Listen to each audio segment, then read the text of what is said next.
Good morning, students. Welcome to yet another lecture of your Essentials of Business Communication, in which you will all will be getting the aspect of what exactly is written technique or writing technique and electronic writing process. Basically, in this lecture of mine, I have covered a lot about what are the methodology of your writing electronically, because these days, due to the advancement of technology and due to the upgradation in our day-to-day activities, we have not we have the traditional method of writing it on a paper or onto a piece of paper and then representing it has been continuously changed.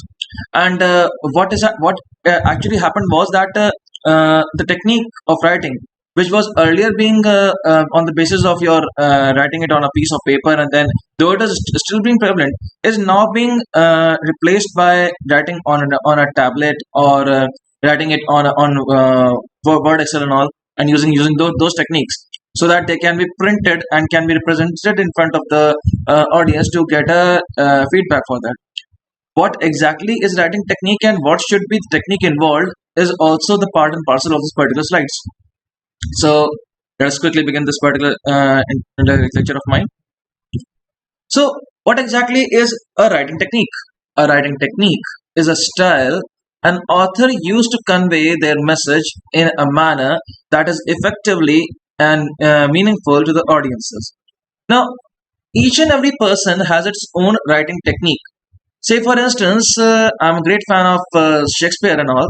So, the writing technique of Shakespeare was far more better or was magnificent because of the reason that he has tried his hand not only in your plays and all, or not only in dramas, but he has also tried the hand in literature and creating something out of it which has a unique artifacts. The artifacts also start speaking. If you just have a look from various techniques of writing of your Shakespeare and all, the artifacts in the particular writing technique of Shakespeare also start speaking. So actually, every person has its own methodology of writing. Say, for example, each one of you have its own style of writing technique. You can say some of them are going to write too many examples. Some of them represent the thing using colorful pens and all. Though in MBA it is generally taken for granted that if you use colorful pen and all, because it is generally suggested for by the teacher, and as a communication teacher I would definitely like to suggest you all that you should use only blue and black ink, and that is a professional way to communicate. So understanding the difference between different type of writing technique is important for professionals. For example, writing method most effective for selling products to the consumer is different from what is most effective in providing the employee feedback and coaching. See, if in a coaching you are presenting a kind of a form, or you are actually making them write something, the writing technique adopted over there, and writing technique to actually sell your coaching to the particular person has its own technique and phenomena. So, writing technique is basically going to involve the style or in the manner in which the author or poet or any literature creator has mentioned the thing. The style in writing can be defined as a way a writer writes, a technique that an individual author uses in his writing. It varies from the author to author, that depends upon one syntax, the use of voices, and the reader-writer relationship. See, basically, the use of your exclamation mark, the use of your voices, the use of your passive voice and active voice and all are uh, going to make a writing technique favorable, or it is going to make a writing technique unfavorable for the readers. So remember one thing, that you should have your own way and own methodology of writing and your own technique also. What are the various writing techniques?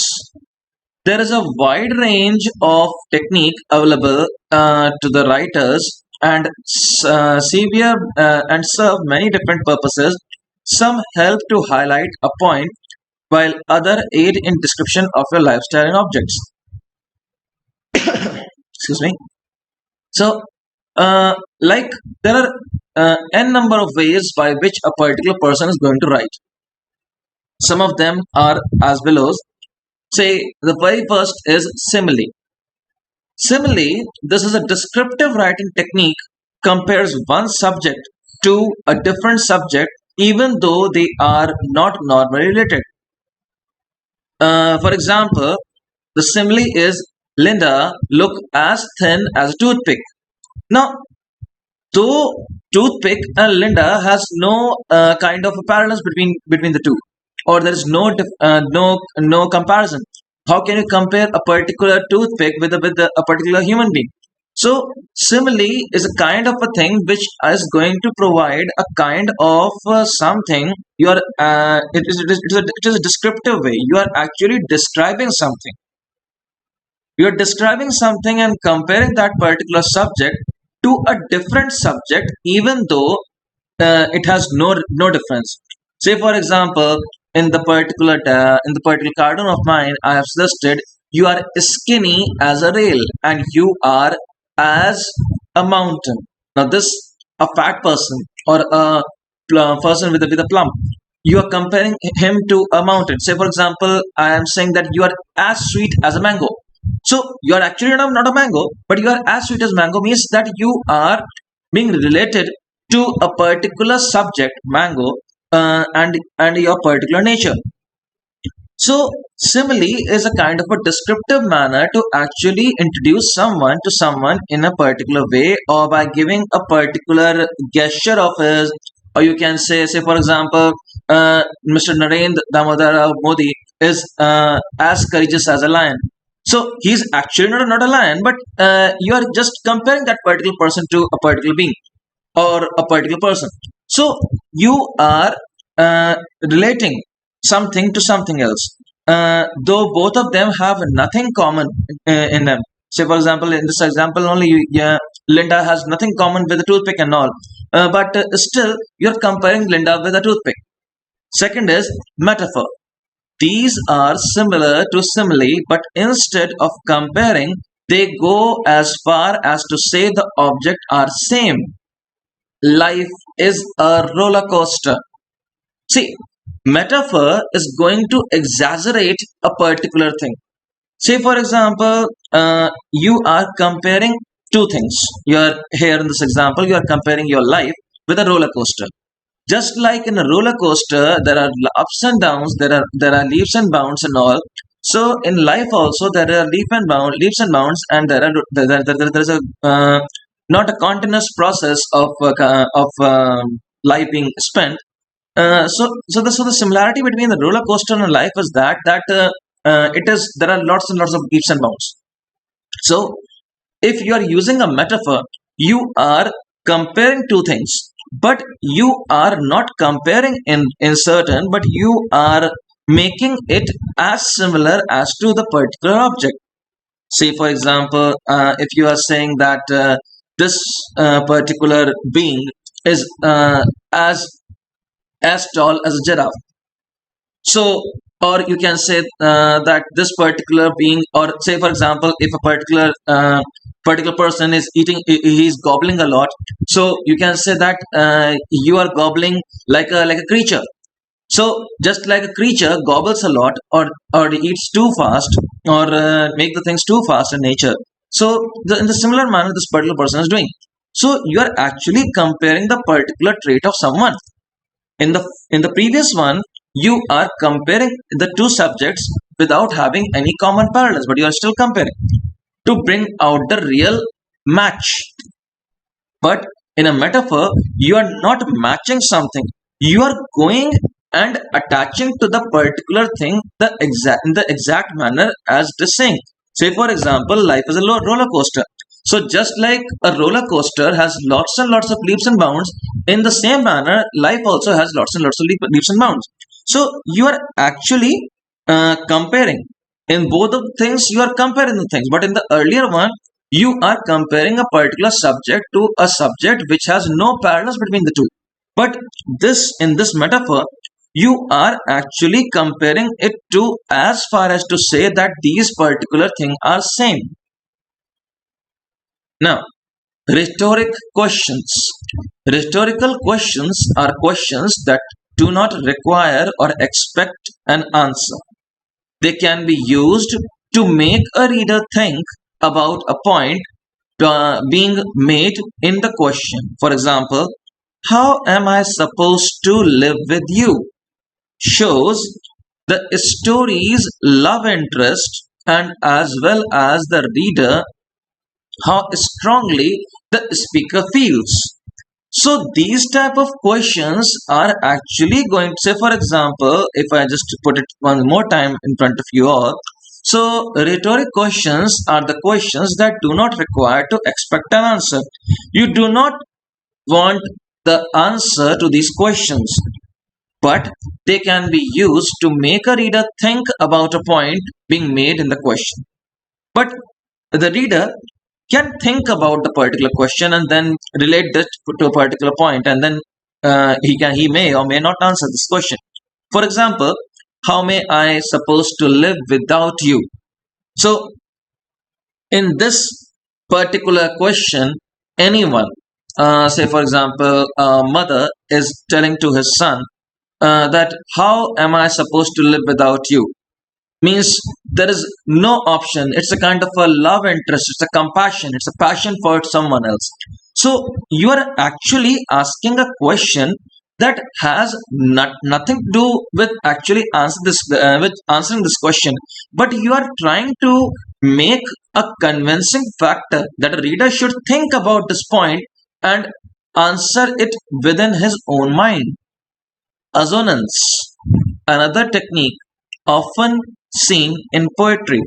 Assonance is similar to alteration but repeats vowel sound instead of consonant. An example of assonance is the man with the tan was the meanest in the land. So this particular, there is an alteration between the things. Now, just for example, this is mostly being used in your poetry and all. Uh, it has something to do with vowel sounds, but vowel sound instead they are not vowel, but they are consonants. I hope that you are clear with vowel and consonant. And at this stage, I need not to tell you about that what is a consonant and what is a vowel. So I'm just moving ahead. So basically, assonance is similar to alteration. You can say that it is a different meaning to what you actually want to say, but repeat vowels sound instead of consonants. An example of assonance is that a man with the tan was meanest in the land. So the person with the tan, it is generally suggested that the man with tan is always a hard-working man, and it is something to do with the kind of an hard effort or the effort being made by the man and all. But instead of being hardworking in nature and being generous, he is meanest in the land. That means that he doesn't. He is one of those particular person who doesn't care about anyone, and he is the meanest one. So actually, you are comparing a positive sense to a negative one. Like a man with a tan is the meanest in the land. So it's an assonance. Assonance means which is an alteration of something similar to that. Personification. A thunder grumbled like an old man. A thunder grumbled like an old man. The moon winked at me through the clouds. You're actually personifying something. You are saying, say, for example, uh, today my laptop told me that I am too much too bored by your daily lectures and all. So just give me rest for a while and I want to sleep in my sleep mode. So what I am doing? My laptop is not speaking to me. I am actually personifying it. After lots and lots of hectic work, I mean to say that after lots and lots of hectic work and a scheduled lecture of mine or too many lectures of mine, I said that my laptop is wants that he says that Saurabh, now I want to sleep. Allow me to do so. So I am not this particular laptop of mine is not actually saying anything to me. but I am personifying it. I am acting a person to it and creating his own identity. Ono, onomatopoeia, anatomopia. You can call it as onomatopoeia. So, what is onomatopoeia? It is this writing technique is where a sound is represented by a word such as whack, boing, thud. Onomatopoeia is used in literature, but most oftenly like in comic books. Say, for example, an onomatopoeia is like beep beep. So beep beep is not is actually you are using this beep beep a kind of a sound. The moment you pronounce this, try to pronounce this particular word in the way I am pronouncing it, like beep beep. So beep beep is actually pronouncing the sound of something. Say, for example, the whack. So whack, you are actually whacking something, or you are saying the thud of a sound. So thud means something which is being pressed or which is being thrown on the ground, and it creates kind of thud. So when the moment you say beep beep, thud, whack, and boing, you are actually creating a kind of a sound which this particular word want you to create. These type of things are most commonly being used in your comic books. Say, for example, Phantom with his full power says whack. And what is this whack? If you just happen to read a comic book, you can just see that in Chal Chaudhary and all, there is a whack, there is a thud, there is a boing, and the particular character Sabu uses a thud on the ground. So this is a kind of onomatopoeia which is being related to your comic book and all, and this is not being commonly used. You cannot use this onomatopoeia in your day-to-day language. Emotive language. Emotive language refers to the adjective and adverb that are related to emotions. Emotive writing generates a sense of empathy in the writer. For example, would be Lee was sad after hearing the death of his grandmother, or Jane loved the chocolate cake. Word like love, sad help the reader to feel the emotion of the character. Say, for example, the moment you say that today I am not in a good mood, or today I am having a tough time, my life is having a tough time. So, the moment you say tough, or the moment you say I'm not in a good mood, it is actually creating an emotion, it's creating an emotive language of yours. And if you're using this in a writing form, or say, for example, if you write a letter to your particular parents, that today I'm feeling very excited, mom and dad, I'm feeling very excited about being introduced to my new friends and all, and I am too much too happy that you all have made me admission in this particular college. So you're actually creating a kind of a phenomenal thing. You are actually making them feel that that whatever decision they have taken is correct. So emotive language. Colloquial language. Colloquial, this is a language used informally, such as shortening and joining the words together that many people do in text messages. Example of is I ain't I ain't going to the party anymore. I am I am gonna stay in. Or instead of I am, or I am not going to the party anymore. I say I am just going to stay in. This is a technique by the writer to actually shorten up the things. Say, for example, you say WhatsApp. So it's WhatsApp. But if you just use the word to shorten it, you're saying WhatsApp or WhatsApp, WASSUP. You're actually shortening the things. I'm gonna stay. I am going to stay in your particular home and not going to the party, or I am say if you don't want to go to party, or you actually want to stay at home and then relax. You're saying I'm gonna stay in and relax. Putting it very simple and very short. Colloquial language. Hyperbola. This use the excessive exaggeration to highlight a point. Example, I have been waiting forever literally means that the speaker has been waiting for his life, entire life. The reader, however, know he has only been waiting for a while, but he feels like forever. Say, for example, hyperbola. Uh, if you say that you are as powerful as a mountain, so you are actually comparing your hyperbola techniques, or not to. No, this is something like a metaphor and all. Let's come back to the hyperbola and all. So hyperbola is something like, say for example, in this thing only, you are waiting for forever, or you can saying you are saying that just to indicate it for a longer period. You are saying that your wait is Sisyphean, that is never ending. So hyperbola is basically going to create a hyperness in your particular writing skills. Different type of writing techniques. Now there are mainly five types of writing techniques, and out of these five techniques, what are the real main ones? Let's get a quick recap to it. Expository writing.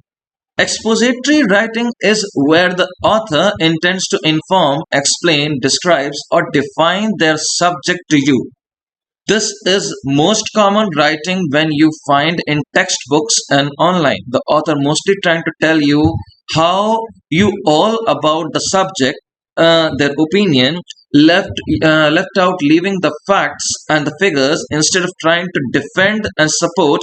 An example of this writing is how to write articles. The author is explaining to build something to yourself.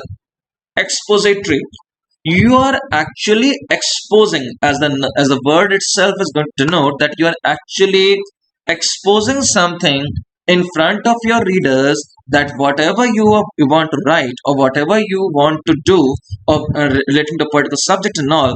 So this is something which is being exposed in nature, and you can actually relate it to it in some way. Say for example, if you are going to a library and you find a book, how to write well. So, in this particular book, the author will tell you how to write well. Only the things of written communication or techniques of writing in a proper manner. So, he's not defending anything, he's not exaggerating on something, he is actually telling you the technique of writing. That's it. Expository. He or she is exposing that particular topic. Descriptive writing uses lots of great visual words, help you to see the person, place, or thing they are writing about. The writing can be poetic at times, can explain in great details. When you are reading a descriptive writing, you feel as if you can actually make a picture in your mind describing like that.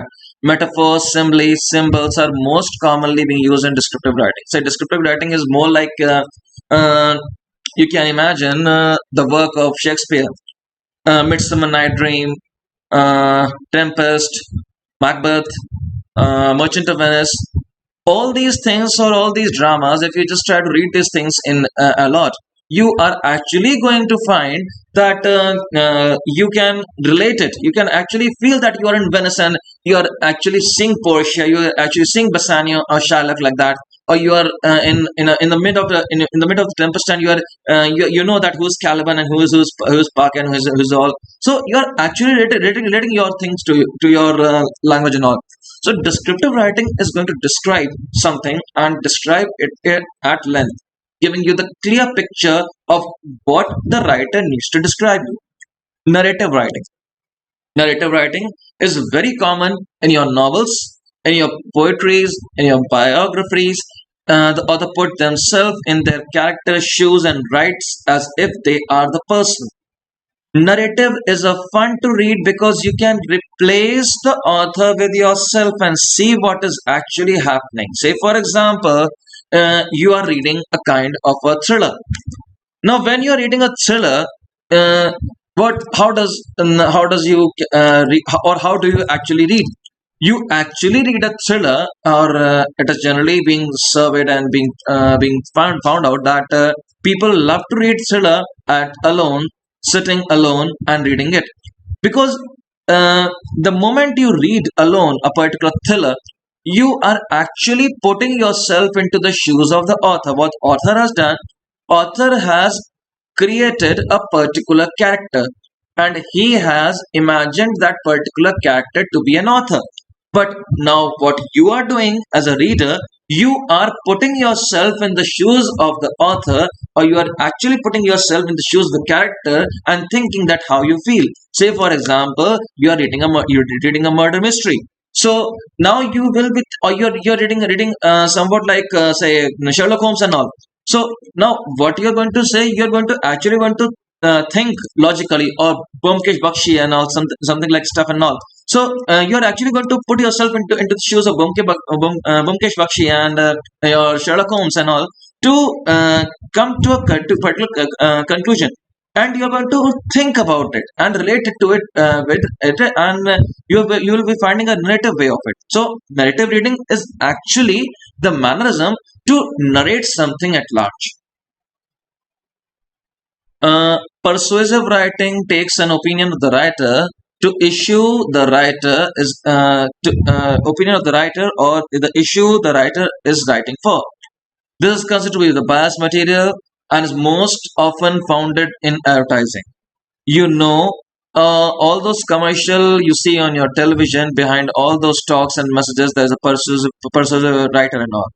So persuasive writing, if you just see your those telebrand ads and all, uh, they are also being written. Say, for example, it is the moment you switch on your TV and you see your telebrand ad. Earlier, I was very plump in nature, and my life was not at all going well, and my condition was not going well. Then soon I took this particular A1 capsule, and with this particular capsule, my weight got shrunk down, and I turned out to be a very macho person. So this is actually a kind of a promotional thing of this A1 capsule. So in this persuasive writing, or persuasive way of writing, you are actually communicating the thing to the people to get it attracted towards your particular object.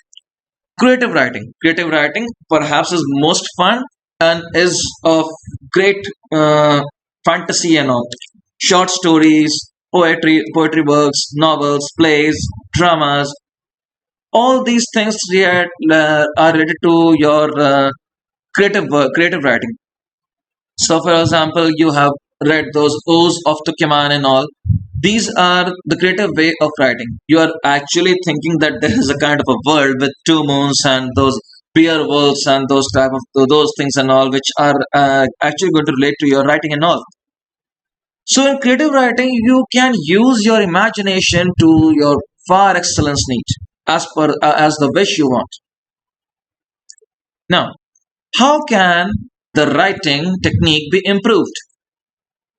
Basic things which are going to involve and to improve your writing technique. Brush up your basics. Before you are writing incredible content, you need to at least an immediate understanding of the basic principle of writing. Uh, this doesn't mean that you need to enroll in the prestigious creative writing program and an Ivy League university at an Ivy League university or something like that. But but you will need a kind of a grammar and a spelling things to be taken into consideration. Now, yeah, Ivy League University is going to provide you with the basic language of your this Ivy League University is one of the prominent university which is going to give you the exact way of brushing up your writing techniques, because they are famous for that particular. This university is famous for all these activities. But you are not going to enroll in these type of in this university and all to get the real flavor of writing, or to brush up your basics. You actually need to work upon your grammar and your spellings. Write like it's your job. See, most of the people when write, they do not actually think that this is their job. Their job is just to narrate something. They just go on and on and on and on and write it out. If you want to get the better of something, you need to practice. The writing is no an exception. See, unfortunately, there are few shortcuts, and to transform yourself into a amazing writer overnight. But the most talented writer of yours learned the craft over the period of time. This statement actually means that the writing skills are needed to be developed with the over period of time. You cannot think that just by that it's a medicine you're going to drink it and you're going to become a prolific writer. No, it's not like that. You are actually going to learn the habit of writing, because you this is a job of yours. Think it like a job. Reader likes it like it's your job. Read it like it's your job. Now, you have written something, and you know that this is the masterpiece which is being written by me. Now, unless and until you read it to yourself, and in order to read it to yourself, there is a particular technique, and the technique is read it aloud. Read it aloud in front of the audience. You can take your friend, you can take your peers, you can take your parents or anyone at your home, and read aloud in front of him. The moment you read aloud in front of him, in front of him or her, you are actually going to come across many follies or many grammatical errors which you can chalk off, or you can actually remove from this particular writing terminology. Find a writing partner. If you work at reasonable size company, the chances is pretty good that at least one or the other person who is wondering how to become a better writer. Although writing is typically considered to be a solitary activity, but the best writer know when it is a time to get the feedback of their work. See, now writing partner. In the previous point, I have already told you that you must be having a writing partner. Writing partner doesn't mean that you are actually writing with your particular partner. No, it means that the writing partner is going to involve a person who is going to do a proofreading of your writing. Dissect writing that you admire. Say you are a great fan of Shakespeare like me. Now dissect his writing, dissect his methodology of writing.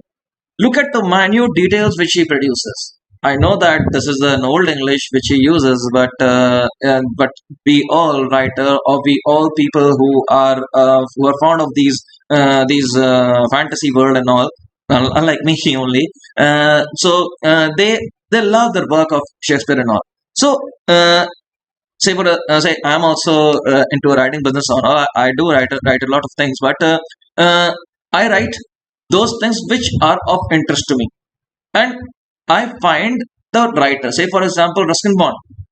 Ruskin Bond is a kind of a writer who writes lots and lots of thrillers and all, actually creating an impactful thing. So dissect his writing. The dissection basically involves what are those minute points, or what are those things which can be used as a kind of your attribute, or you can actually imbibe in your characteristics. Intimate writer you admire. Intimate writer, before we go further, a disclaimer: intimation is not the same as plagiarism. See, if you have adopted a writing style of someone, try to imitate the writer you admire. It doesn't mean that you are actually copying them.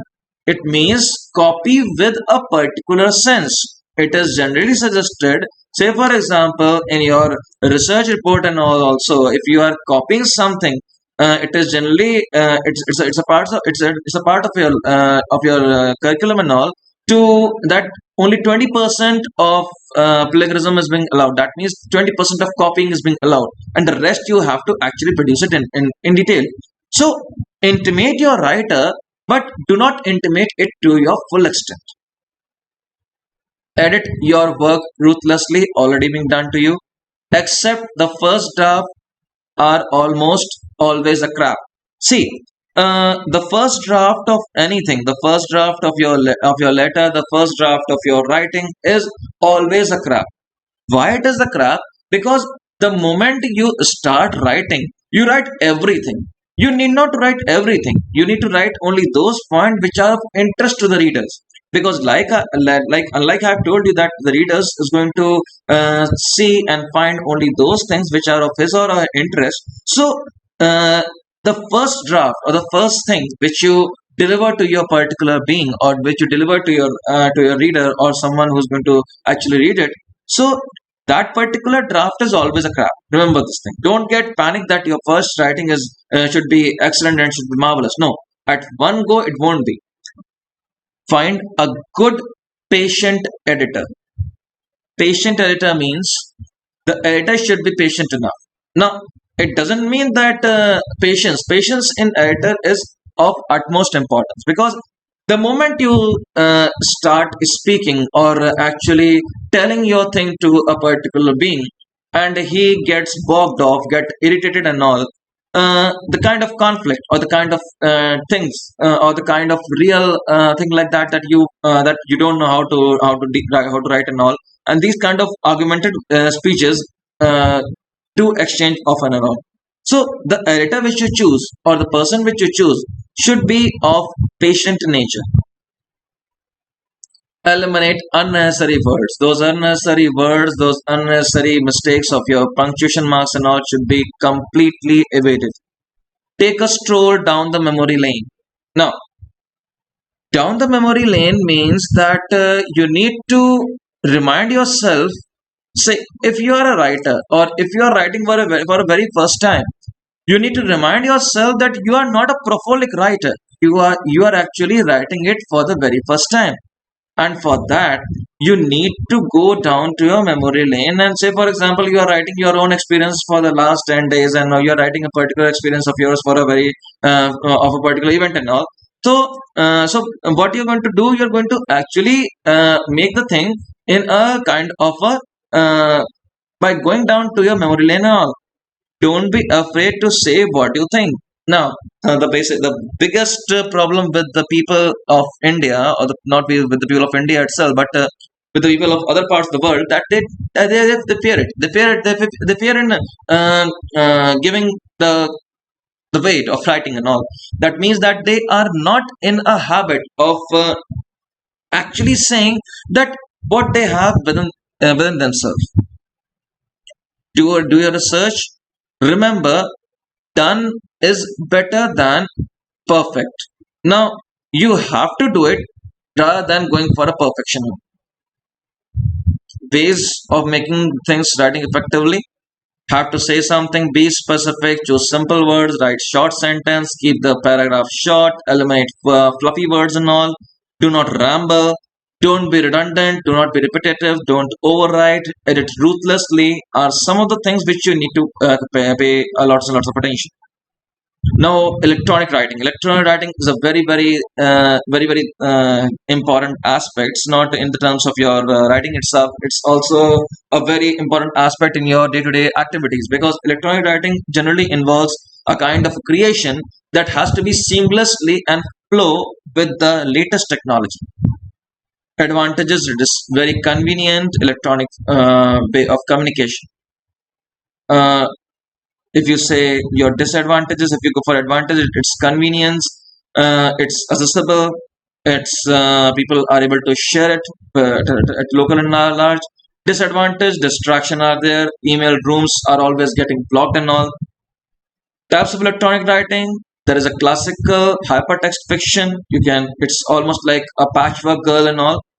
Animated poems, colloquial blogs, non-electric conceptual writing, parody. Parody is a kind of a conceptual sites which attempt in convection of public communication and all. Cave writing, email, computer-generated text. The steps of electronic writing. See, there are various steps of electronically writing a particular thing. You write using a computer. You take a note, search for it, word polish, outline, change the definition, use multiple screen, link it, adding to the distribution and all, use an email, then take a note of it, search for it, word polishing, outlining, changing the default settings and all, using multi screens.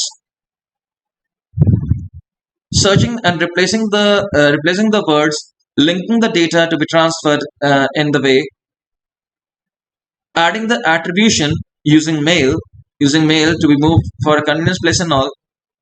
So this was basically the method of electronic writing. Electronic writing is going to involve a series of 10 steps, and those 10 steps, these things are being particularly being mentioned. Now, a quick recap. I have told you about what is writing. I have told you about the various techniques of writing, different ways of writing, how we can write it and all, ways of techniques of writing and making it effective and all, type of electronic writing steps and processes. So that was all about my last chapter of your particular module 2. Till far, we have covered a lot in your oral and written communication. And in written communication and oral communication, you all have, I hope that you all have understood a lot and all. And to the best of my ability, I have tried to cover each and every minor details of electronic writing and writing techniques. And also summing up my entire presentation of the entire unit 2 and all.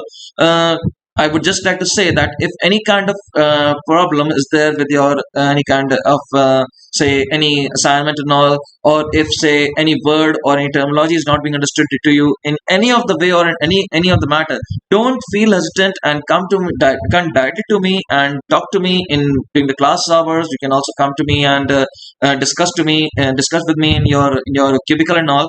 You can write to me. You can email me. You can contact me on WhatsApp and all. So, with this presumption that you all have understood the thing very well and Unit 2 has been completely being understood to you, I sign off. Thank you.